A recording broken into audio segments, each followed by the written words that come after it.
It is the BBG, even, not the BBC. I'll get used to saying that. It's the BBG, not the BBC. Good morning. Welcome to the Richie Allen Show election special. There you are.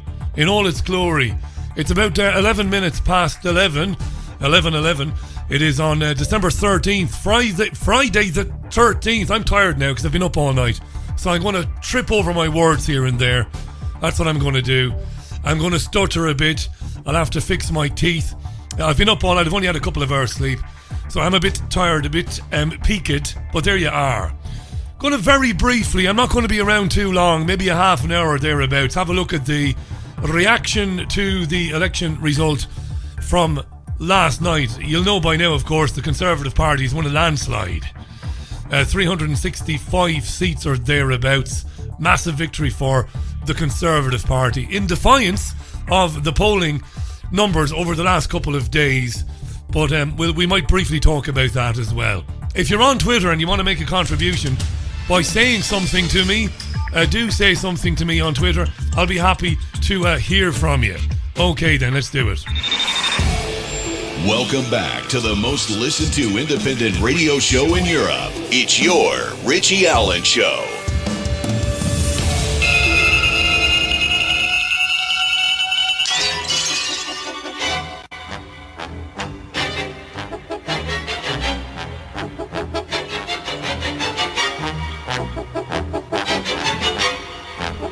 Yeah, it is Friday the 13th. Not easy for an Irish guy to say. And Boris Johnson is on his way to see the Queen. And on the way, he's promised to repay those who loaned their votes to the Conservative Party. He would repay their trust and would lead the country out of the European Union by the end of January. He's meeting with the Queen now to ask her permission to form a new government. And he has a Commons majority of 78. There is one seat still to declare, but it is a landslide. The smart money was seemingly on a narrow majority for Johnson just 1 or 2 days before. We're looking at Tuesday, Wednesday of this week. The polls had narrowed significantly, but it looked like Johnson would win a small majority, a very small working majority, but in fact he's won a landslide. It's the worst defeat for Labour since 1935. Corbyn doing worse even than Michael Foot, the hapless Michael Foot, of course, who was absolutely obliterated back in 1983. How you doing? Are you well? Did you spend some of the night watching this as it was unfolding, or could you not be bothered? What a hiding. Incredibly inaccurate polls again. I don't know what to make of that. In recent elections, and even prior to the referendum, the polls were, again, they were very, very inaccurate, wildly inaccurate at times. What's going on with that, I don't know. I have no idea. So I won't offer you anything other than I just don't know. Okay? Devastated Labour supporters expressing themselves on Twitter, and people who are living on the margins, absolutely gutted. And I feel sorry for them, I really do. I said this at the close of the radio show last night. They do have my sympathy. Corbyn obliterated.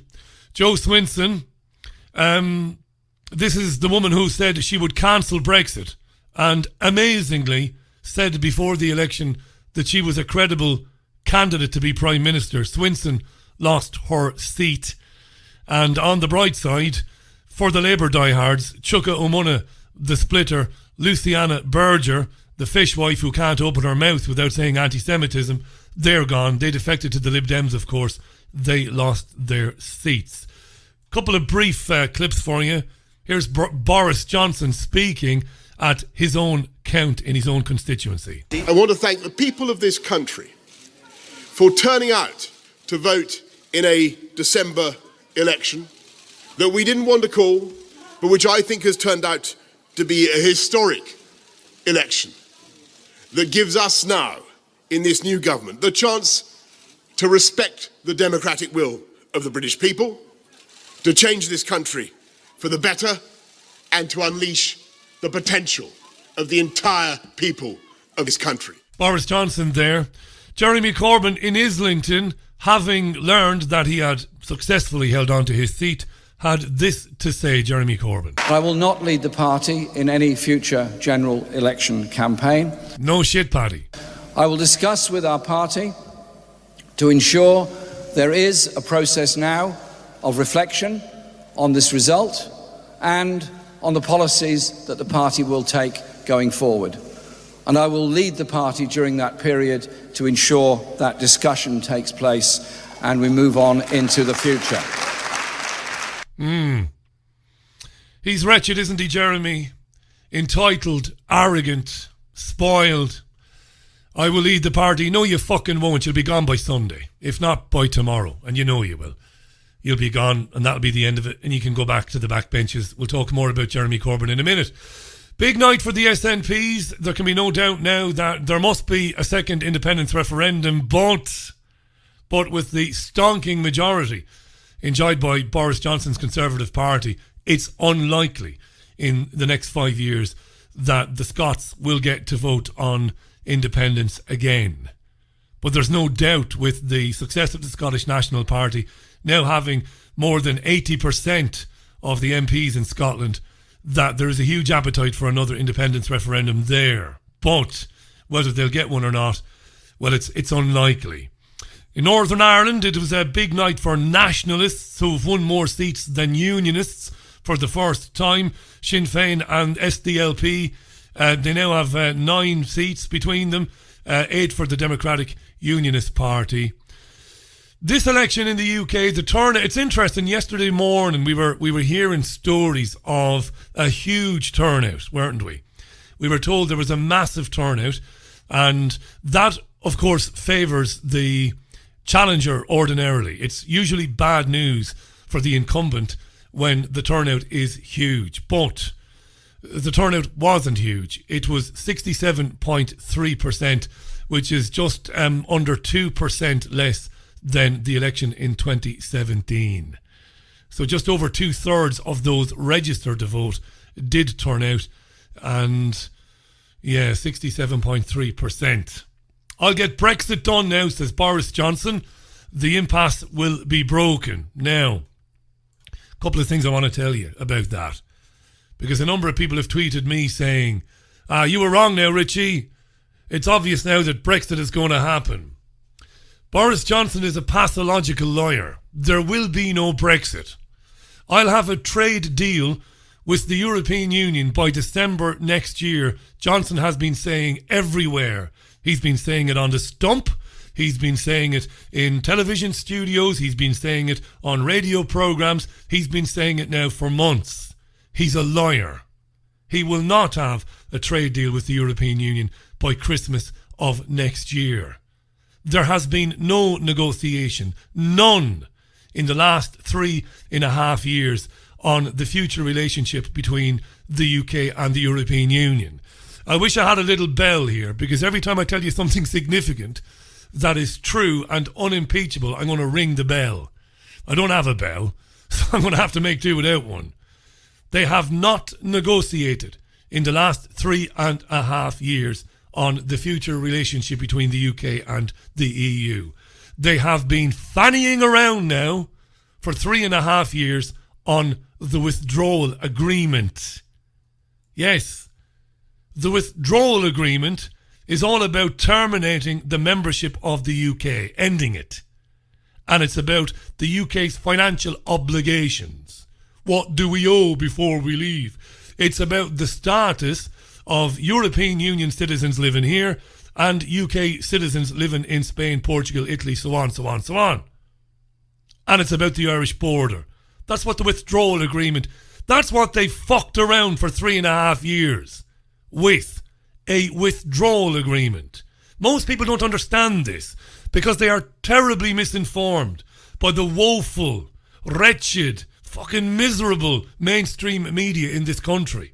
People don't know that. 3.5 years to negotiate a withdrawal agreement. But that's all. Right? Discussions about the future trading arrangement and all of that, totally separate and haven't begun. and will not begin. Probably not even in 2020. We haven't left the European Union. Johnson is saying we will. No, we haven't. And we won't. In any meaningful way. I've been telling you for a number of weeks now that Brussels bigwigs have been saying, well, listen, we're going to make Britain's fishing waters a precondition before we even discuss any trade deal with the UK. They're laughing at Johnson. Laughing at him in Europe. They are pissing themselves laughing at him. They're saying before we even get down to business, before we even open a bottle of wine and have a bit of dinner with your negotiators, we're going to demand that we have access to your fishing waters as a prerequisite. This is a fact. They're laughing at him. They have been saying things like, when he wins the election, or if he wins it and he gets the majority, that will be the day that reality hits home. This is what they've been saying. Michel Barnier, the European Union's chief negotiator, laughing at Johnson, ridiculing him, ridiculing the notion that Brexit will be done by the end of next year. Nonsense. We know this why, because the Sunday Mirror, and I talked about this a couple of weeks ago on Sunday View, the Sunday Mirror obtained the minutes of a meeting between Barnier and some MEPs. The Sunday Mirror published those minutes, and in the minutes you can clearly see they rubbished the notion that Johnson will get a trade deal by December 2020. You're going to have extensions on top of extensions on top of extensions. It is a huge lie. This is the biggest lie of the entire campaign. Get Brexit done. Get Brexit done. You're sick of Brexit. Get it done. The only way to get it done is to return me to number 10, and we'll get it done. It's a lie. And I hate to give credit to Katja Adler, the BBC Europe editor. She's been the Europe editor for some time now. In a brilliant tweet the other day, she completely eviscerated Johnson and reminded people that Johnson only got the withdrawal agreement with the European Union by lying to the British people and breaking his promise that there wouldn't be any division between the north of Ireland and the rest of Great Britain. Lies. Because he's just agreed to put a customs border right down the Irish Sea in order to protect the European Union single market on the island of Ireland. Swore blind, he did, on a stack of Bibles that he wouldn't do that, but he did. The only way he could get a trade deal done within the next 12 months would be to utterly capitulate to Brussels. Brussels will give him a trade deal in 12 months, so long as he says, yes, I'll sign up to ongoing alignment with European Union rules on the environment, on labour, on state aid competition rules, blah, blah, blah, blah, blah. That's how we'll get a deal done by the end of 2020. So taking back control was another massive lie, huge lie. The European Union won't give him a trade deal unless it gets everything I just outlined there. And it will. And that's not Brexit, of course. That's worse than staying in, isn't it? So don't think you've heard the last of Brexit, because Johnson has swept back to power with a massive majority, the best the Conservative Party has had since 1987. You haven't even heard the beginning of Brexit yet. Johnson is a blustering, bonking, barking mad Bullingdon boy, nothing more than a liar. And he's no Eurosceptic Johnson. Committed Europhile Johnson. But facts don't matter. We live in a post-fact world. 25 minutes past 11. So where do you begin with Jeremy Corbyn? Where do I start? Before we talk about Corbyn, let's listen to Kate Hoey. Kate is a former sports minister, and she's a former Labour MP, and she's a Brexiteer. She's from the north of England. Here's Kate speaking with Sky News' Adam Bolton a short time ago, and she explains where she thinks it went wrong for Jeremy Corbyn. It was a much greater devastating, a much more devastating result for Labour than I'd even thought, because I had seen up in the northern areas that we were going to lose. It was pretty clear. And you know, there'll be a lot of blame now on Jeremy Corbyn, but the reality is every single Labour MP who spent their time, those Labour MPs who spent their time over the last 2 years trying to delay and frustrate and really bring Parliament into disrepute, they have to be hanging their heads in shame. They're responsible for some very good people like Caroline Flint losing her seat, and some of those people. And I think it's very, very important that while obviously Jeremy Corbyn was a huge issue, the issue of Brexit, this was an election about Brexit. Simple as that. Kate Hoey was absolutely on the money there. That's exactly what happened. I was listening to Tory, former Conservative MP Malcolm Rifkind on Skype this morning. And he said the people basically, and the people in general, and Labour supporters rejected Corbyn because of security fears, he said. Rifkind said that Corbyn was threatening to leave NATO, and that would destroy the UK's relationship with the UK's allies. And he went on to talk about Corbyn's crazy socialist policies and said those were his Waterloo as well. You know, people rejected his crazy socialism of nationalising the rail and the water, etc. Now, that was very interesting by Rifkind. Very interesting. He said people rejected Corbyn over security fears because he threatened to leave NATO, and they didn't like his socialist policies. I want to ask you a question. I see we've got a really healthy listening audience at the moment. I've just had a look there on the stream. A lot of people listening. I'm glad. I didn't think using Twitter I'd get the message out that I was going to be on just after 11, but I'm glad that so many of you are on listening. So help me out.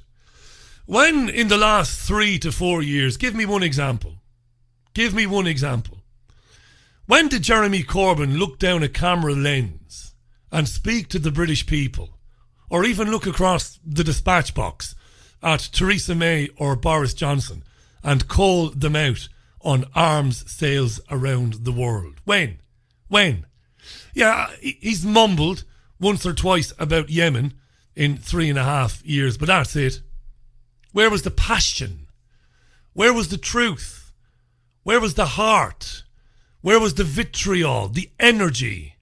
When did this lifelong anti-war campaigner roar at the top of his voice and furiously call out the warmongers and war profiteers? When?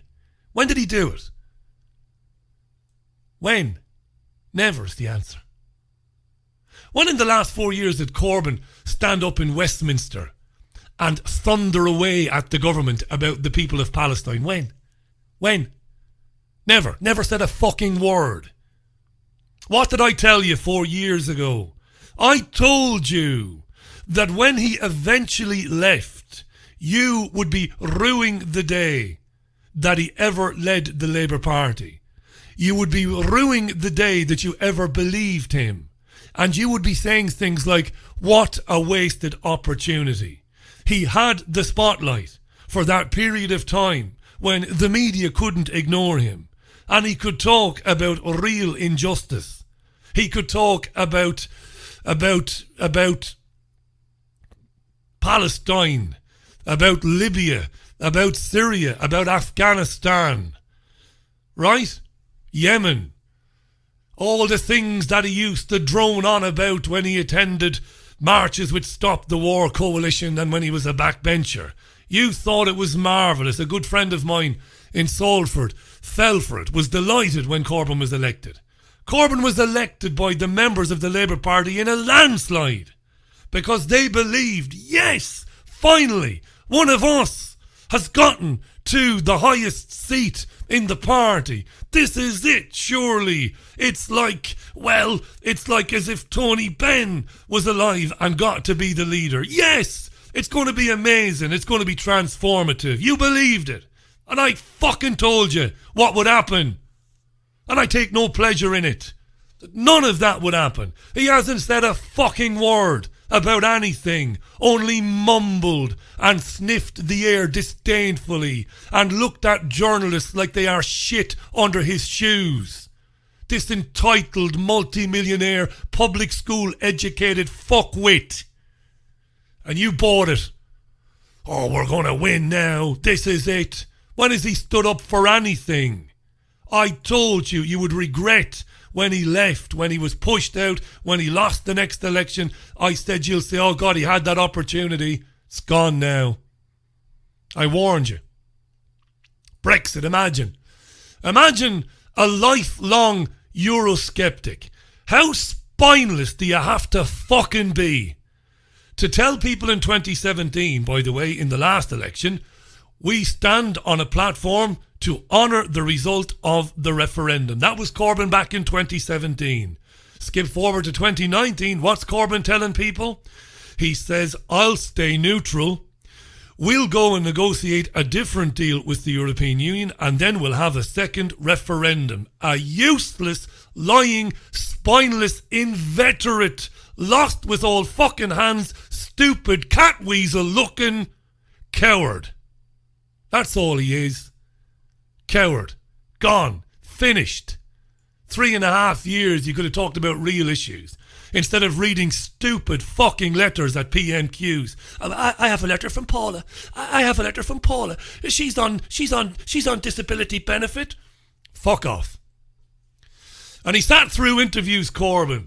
Derisory interviews, holding his nose in the air, like I said, like journalists were shit on a stick, mumbling away about the European Union. He knew, Corbyn, what the European Union did to the working class. He knew. He knew because he's been surrounded by trade unionists his entire life. Where was the passion? Where was the passion? Corbyn could have stood on an anti-EU platform and he could have eviscerated the Nazi thugs on the far right, called out their race baiting, the Tommy Robinson scum and others like him, and he could have told the truth about the European Union and why trade unions have always fucking hated it. He could have done that. He could have been true to himself, but he didn't. You know why? Because he's an upper middle class millionaire twit from London. Doesn't give a fuck. Even the promises to nationalise water and the rail and the utilities, he didn't mean it. He didn't mean it. No passion. No passion. Watch him back. He didn't give a shit. Didn't care in these interviews. Why would some multi-millionaire public school educated twat really want to nationalise the family silver? He couldn't give a shit. The answer is he wouldn't. Every time he sat in front of Andrew Neil or Andrew Marr, he mumbled incoherently. Sophie Ridge sat there fucking mumbling instead of leaning forward and taking them on. Why should corporations own the water, Andrew? Hey, listen, Andrew Neil, don't interrupt me. I'm the leader of the opposition. I'm sitting here. You've asked the question. Shut your fucking mouth. I'll give you an answer. Water is a human right, you little fat bastard. Isn't it? Nobody should pay for it, Andrew. And when the toadish little arsehole Andrew Neil says, and if nobody pays for the water, how will you maintain and distribute it? You know what I would have said? Do you know what I would have said? I would have said, you know what I would have said? I would have said, you know what we'll do, Andrew? Do you know what we'll do? We won't spend billions on defence, Andrew. We won't be warmongering around the fucking world like the whoremongers that came before me. No more payments to NATO, Andrew. No more fucking Trident. None of that. And no more foreign aid payments either. Are you with me, Andrew? You little fat bastard. Are you with me? Don't challenge me about why we shouldn't have to pay for fucking water. No passion. No passion. He mumbled away. Filing cabinets of dirt on him, I have no idea. Multi-millionaire, public school educated little shit. That's all he is. And you fucking believed he was a socialist. Your party is racist, isn't it, Jeremy? Anti-Semitism, Jeremy, you haven't done enough. What did Jeremy do? Jeremy mumbled. Imagine. Why didn't he take it on? Why didn't he call it out? You know, the guy's been an anti-racist campaigner his entire life. Why didn't he call it out? Instead of sitting there mumbling, again sniffing the fucking air, like somebody who's entitled. And how dare you speak to me? Take it on. Why didn't he call it out? Again, Andrew, stop now. Shut your fucking fat mouth, Andrew. Let's talk about Shai Massoud, Andrew, the Israeli agent who worked with Joan Ryan and others to try and bring down Labour MPs who wouldn't bend the knee to Israel. Why didn't he say that? Why didn't he tell the truth? Why didn't he say, Andrew, There are hundreds of thousands of Labour members. And you've got one or two idiots making a few silly comments. It's negligible, Andrew. There is no anti-Semitism in real terms. This is coming from Israel, Andrew. This is Hasbara in action. Do you know why, Andrew? Because people are sick to fucking death. They are sick to the fucking back teeth of the mass murdering going on in Gaza, Andrew. The human rights abuses, child internment, child torture. We're fucking sick of it, Andrew. We're sick of it. So don't you sit there in your fucking BBC suit, with your little square head on you, and talk to me about fucking racism. So I'll tell you what I'll do, Andrew. When I'm Prime Minister, we'll recognise Palestine on day one. We will withdraw our ambassador to Tel Aviv and we'll push for sanctions against the rotten apartheid regime of Israel. That's what we'll do. And we'll work with good Israeli people, the Israelis living in Israel, who do not stand over or who do not agree with the torture and internment of Palestinian children. We'll work with them. We'll fucking get rid of them. And I'll tell you something else, Andrew. If you show me one case where a Labour member has shown bigotry towards Jews, I'll kick him out. Because I'm not interested in bigotry. I'm not interested. Oh, by the way, Andrew, there are thousands of Jewish people who do support me, so why don't you go and speak to them? What does Jeremy do? He sits there and mumbles away incoherently because in reality, he didn't give a shit. Right? Didn't give a shit. Couldn't give an arse. Give a damn. Doesn't care. Jeremy will go to the back benches, collect his £100,000 plus fucking salary in his lovely home in London, and he can be the darling then of the Stop the War coalition again, and he can attend a few marches for Gaza with his stupid fucking hat on. That's what he can do. Right? You'll be saying, he couldn't possibly get elected, Richie, if he had said any of that stuff that you said. How the fuck do you know? Imagine it. We've never seen anything like it. Imagine he took on the banks. Hey, Andrew, stop talking about anti-Semitism for a minute. What about borrowing money from the Bank of England to pay for the vital public services that we all need? What the fuck is going on there, Andrew? Where's that money coming from? No. And you know what you get? This is what you get. Listen to this guy calling into BBC Radio 5 live from Durham. His name is Sean. People never learn. They don't want to learn. People don't want to know. They don't want to learn. They'll keep going back to the fucking well time and time again. This guy rings into Radio 5 Live. He's speaking to Rachel Borden. He's devastated because Labour lost and because there is a Conservative MP in his constituency in Durham for the very first time. Listen to the guy's reaction. This is classic. It is classic. It is classic sheeple, this. They will never learn. Oh, dear me. Honestly, I am absolutely fuming, mate. I cannot believe these Labour voters that have voted the Tories in Consett County Durham. I cannot believe it, like. It's done my head in. We have never had a Tory leader up here, or a Tory MP up here. It's a One Nation Tory.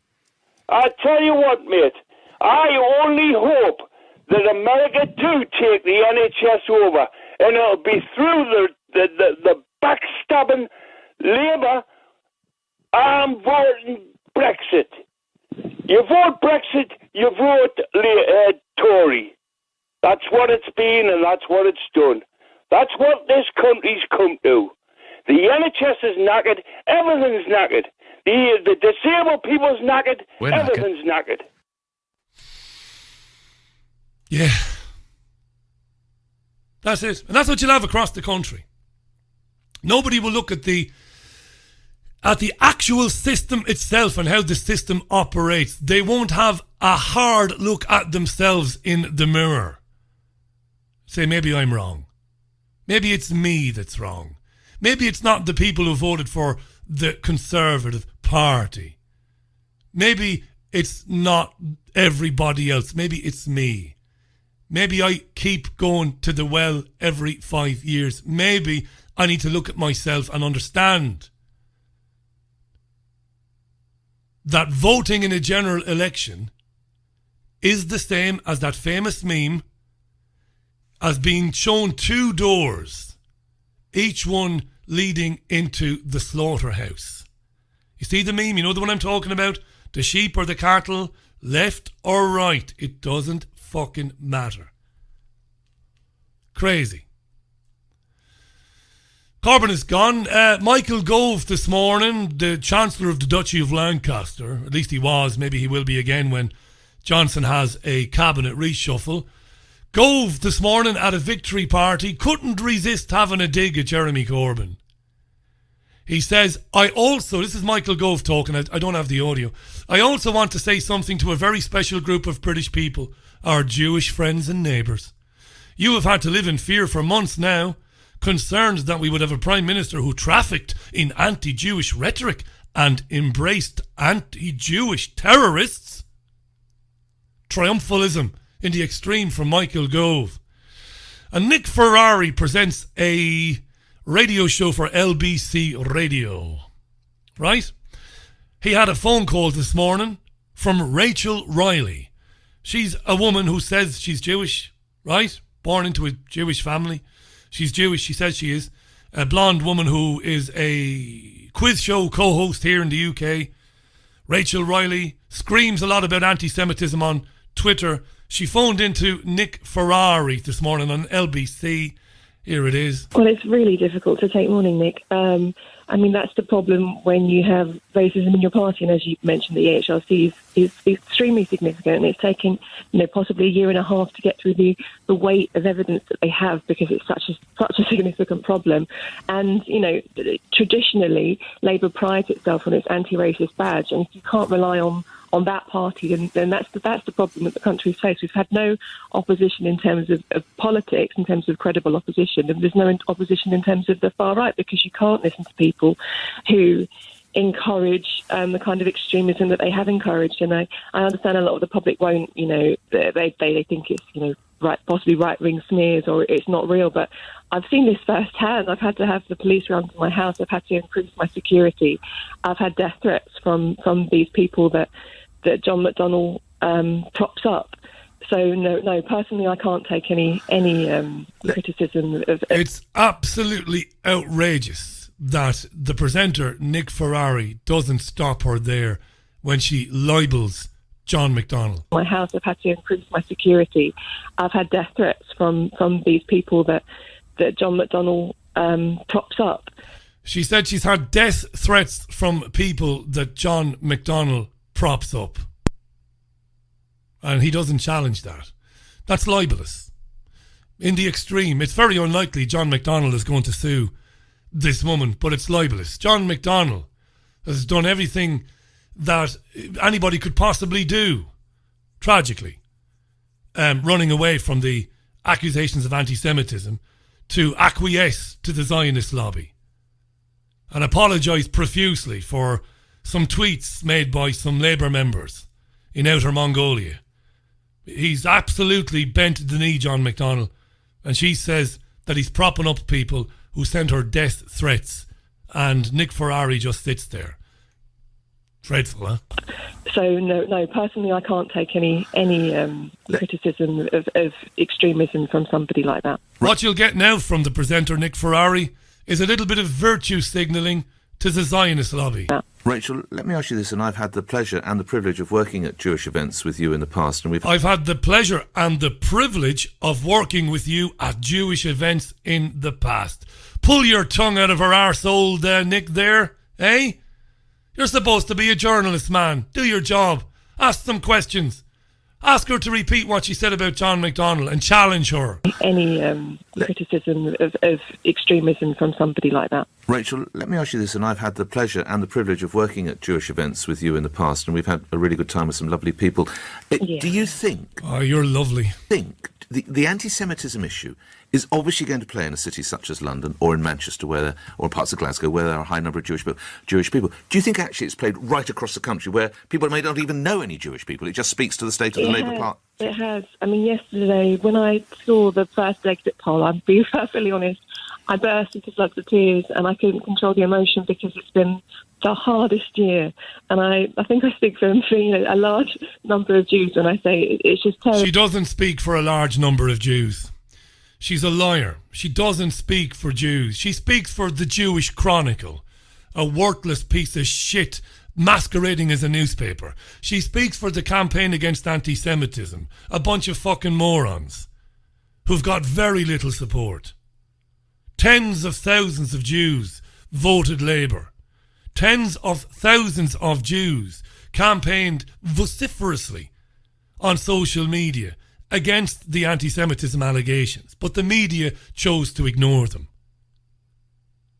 The media ignored them. She speaks for nobody. Dan Carden is a Labour MP and he's a shadow minister. He was speaking to the BBC's Emily Maitlis earlier on, and, well, he wanted to criticise the media's portrayal of Jeremy Corbyn. Jeremy is someone who's been smeared and attacked by the media ruthlessly for the last 4 years. It's not just me that says that. It's Loughborough University. It's true, right? As woeful as he is, it is true. They have, but he's basically retreated from it. As I've said when I was ranting a bit earlier on, maybe I ranted a bit too much there. He ran away from it. He didn't take it on. So he might be right what he's saying about the media. But Corbyn hardly stood up for himself, did he?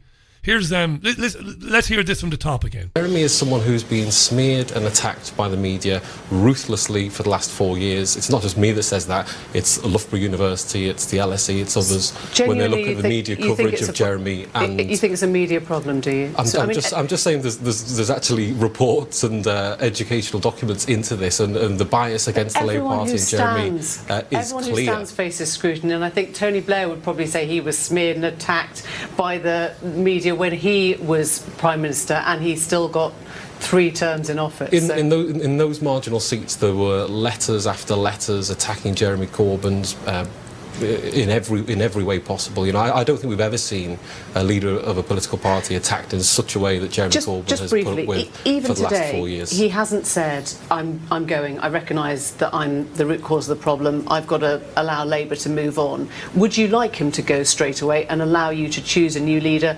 and try and start again? No, what difference does it make? Start again? No, I want us to take our time. I mean, the situation we're faced with now is 5 years in opposition.